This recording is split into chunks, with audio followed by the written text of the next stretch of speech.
What is up, dudes and lady dudes? Welcome back to Just Nuts, guys. Today I'm doing a little discussion video talking about Dragma or Dragma. I might as well get it out of the way right now. Dragma nuts. Anyway, today we're looking at Dragma, and the reason I want to go back and look at this deck is because when this deck got revealed, I did an initial review video, pretty much like my first reaction to like all the cards, like almost my first time, like pretty much my first time ever reading the cards. So it was very early. It's kind of hard to piece how you feel about an archetype at the first time you're seeing it. So I wanted to go back and I wanted to actually talk a little more in depth about this archetype after I've had enough time to see some duel videos of this, see potential builds people have already been theorizing, and just get my thoughts out there on how much I believe this deck actually can be or do whatever, like however it can compete in our metagame. So the first thing I want to look at is just go over like generically what the deck has that's strong. Like what's the positive that this deck has for it? Well, there's a lot, okay? There's plenty of decks we've seen in the past that have cards that are similar to what this deck has access to. And what I mean by that is we have ourselves a Stratos, we have Ecclesia. This searches you any Dragma card in your archetype. It does lock you out of the extra deck, but you know what? It can matter. That can hurt you, for sure. But like this archetype specifically does not need to jump into the extra deck all the time. Depending on the build, you may build a version of this deck that wants to go in the extra deck a little bit more. But a lot of the time, like, that doesn't matter because you can just go into the extra deck before you use her, and so that doesn't even matter that much. Not to mention, the other ones like aren't that crazy, but I will say that they all jump on the field very, very easily. So this is not an archetype that needs its normal summon, which makes room for potential combinations with other archetypes. Looking at stuff like Invoke, I put Alistair down here for that very reason. Stuff like Trap Tricks. We also have normal traps in this deck that are actually pretty good. So you could like normal summon a Trap Tricks monster, link it off for Sarah, and then you would have your extract monster on the field to jump all of these guys onto the field immediately and start getting their effects to pop off, right? And then activating traps will get you stuff there. And then the same thing with like Jet Synchron. This is one of the most powerful normal summons in the game at the moment, and I know this would require more extra deck slots than probably a lot of this than we'd probably like, but it is something potential. I mean, like, you're looking at what, 5 to 7 cards just for this one card, so I don't think this would make worth, but I do think there is room to put normal summons, strong normal summons in this deck that can get you into an extra deck monster to help unlock all these guys in hand and to go from there. So them not needing the normal summon, being able to jump on the board is a very strong aspect to them. They also have a boss monster that's like really cool. This card can quick effect jump onto the field if there's any extra deck monster on the field, and then if you had another Dragma on the field, infinite impermanence any monster as well, all in one effect. So that's really, really strong. Jumps on the field super quick and just negates something, which is really awesome.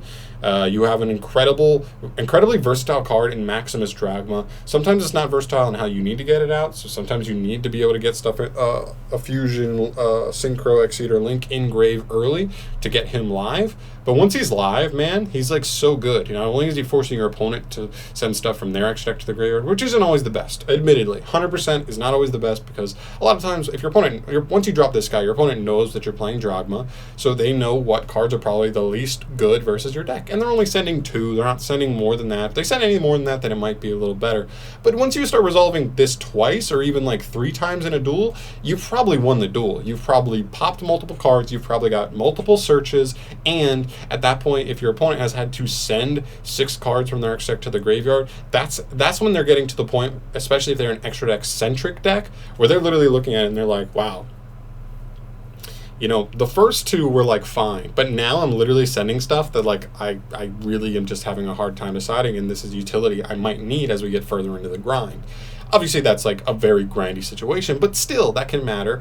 And then just the fact that he sends anything from your extra deck is just so good. There's so many good targets. Bastard the Ashen Dragon, getting you a search on end phase, and pop with Intus. A later pop with Skull Warriors, so you can save that pop until you're ready. Stuff like the Shadal package, which we'll talk about in a little bit, that just gets you searches and like set up for a little combo there. So there's just like so many good targets with him to send for yourself, and then you're forcing your opponent to send stuff too. He's just so good, and he's a big body as well. Albus, really solid card as well. I mean, this card's like a monster super poly. I don't think I would see myself playing any more than 2 of him max because he really doesn't work as well with the rest of the deck, but there definitely can be situations in like mid-range games where he's going to just like win the duel outright for you. So strong in very specific situations if you can resolve him, so just keep that in mind. This guy's weird. It's a weird boss monster. It's battle phase oriented, but it's strong. If it resolves, you're probably just winning the duel. It's one of those, but like I don't know how consistently you'll be able to resolve it. The field spell's nice. It gets you some protection. It gets you a little bit of extendability, and it floats like it's all like yeah. I mean that's pretty much all it is. Like a little bit of removal, a little bit of protection, as well as just the floatability. So it's nice. And then you have like the best card in the deck, which is this is Spell in my opinion. This card is a 1-card combo going first that ends you on a El Shaddai Winda. This guy in defense mode with 3,000 attack. This guy in hand who's going to be ready to immediately jump on the field and imperm something. And that's all off of 1 card. Just this card going first. You had 4 other cards in your hand to support this. And yeah, if that resolves, I imagine if you're playing a deck that is special summon reliant, which is like 90% of the decks in the game, you're probably just going to win the game pretty quick from there. The traps are both really nice as well. One's a pretty decent disruption, and the other one is a nice recovery card, especially a Dragma from hand or grave, which is nice. And yeah, so when we get to Rook, what makes this card a 1-card combo to end on the Winda, the Maximus, as well as the Fleur de Lis, is playing 1 Rook in your main deck, so only 1 brick in your main. You don't have to play multiple Shaddai monsters and like just bad bricks that you have to play in other versions of like Shaddai type decks.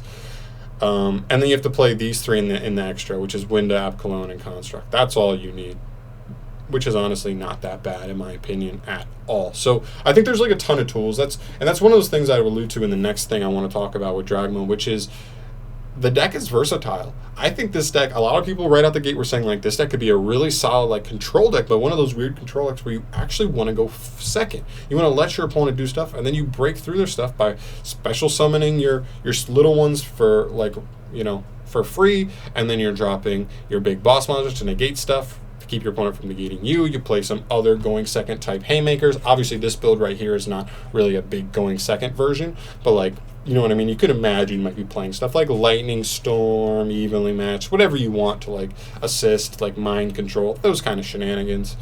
But also with potential combos like this, you also can go first pretty well as like the stuff that like all your little ones can't be destroyed by battle by a monster summoned from the extra deck, which is honestly pretty solid. I mean, I feel like there are decks that just like sometimes run out of removal, and then they're just sitting there like, wow, I have a board of all monsters that don't remove anything. I don't have any access to any more removal. Now I would just normally beat in for game, but they just have like 2 of these in defense mode, and I literally cannot clear them. I just need to pass turn, and they're just going to give you another turn to potentially like, you know, put some work in and win the game back over, like take control of the board. So I think the versatility there is really like just so good in this deck. I think you can go first, you can go second. There's combos available. There's board breaking potential available. I think the versatility is really, really nice because of like just the generic good stuff you already see at the start. The Stratos, the Rhoda, like in combination with good utility cards to search off of both of these.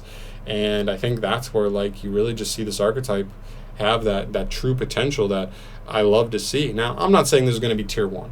I actually don't think it's going to be tier 1. I think potentially if someone could find the most broken way to abuse this deck, it could potentially be like a tier 1 control deck.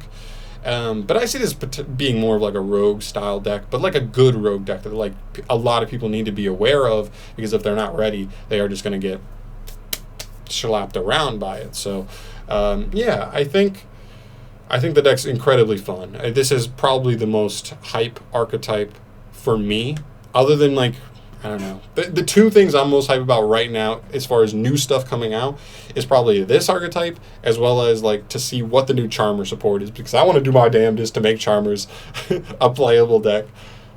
That's an uphill battle, but I'm still excited to see what Konami's going to do on that front. But yeah, I'm just crazy excited for this archetype. I never really got a chance to get a little more in depth with a discussion, and I just kind of gave my initial reaction. So I wanted to make a video officially putting like my thoughts out there on like what this deck can potentially be. But I think it has the potential. I think a huge potential. And of course, Konami always likes to follow up initial archetype releases in core sets with like the next 2 core sets of having like 1 or 2 cards for that archetype in it. So we could see more support to really like fully round out and just add extra tools for this deck to take advantage of. But I think the base that we have so far is really strong, and hopefully we'll see that come to fruition once Rise of the Duelist is actually released. So guys, as always, let me know your thoughts down below on this video. Subscribe to the channel if you want to see more stuff from me in the future, and I'll see you in the next video. Peace.